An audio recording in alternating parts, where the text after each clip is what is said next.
الحمدللہ مکتبۃ المدینہ مرکز اولیاء لاہور میں ہوں اور یہاں پر حاضر ہوئی ہے مفتی قاسم صاحب کی یہ تفسیر قرآن، یہ مختصر تفسیر کنز العرفان فی ترجمۃ القرآن، اور یہ بہت کمال تفسیر ہے۔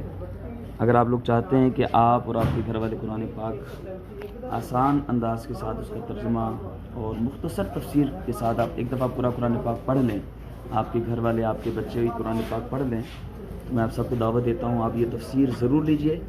بالکل مختصر تفسیر ہے اور مشکل اردو بھی نہیں ہے، اردو بھی آسان ہے۔ اور اس میں ایک اور میں نے بڑی پیاری چیز دیکھی ہے، آپ یہ دیکھیں مفتی صاحب نے جو تفسیر کی ہے، اب اس میں کلر وائز کیا ہوا ہے، یعنی آپ نیچے میں آپ دیکھنے میں آپ کو آسانی ہو جائے گی کہ آپ کون سی تفسیر پڑھ رہے ہیں۔ مثال کے طور پر یہ دیکھیں، یہ کلر دیکھیں، اس آیت پہ جو کلر ہے اسی کلر کی تفسیر کا جو موضوع ہے وہ نیچے مفتی صاحب نے لکھا ہوا ہے۔ تو میں نے بھی الحمدللہ یہ تفسیر خریدنے کی سعادت حاصل کی ہے، میں نے سوچا چلے کسی کے کام آ جائے گی۔ آپ بھی ضرور اس کو حاصل کیجیے اور اس کو پڑھیے۔ اللہ کریم آپ سب کو اور ہم سب کو قرآن پڑھنے اور سمجھنے کی توفیق عطا فرمائے، آمین بجاہ النبی الامین صلی اللہ تعالی علیہ وسلم۔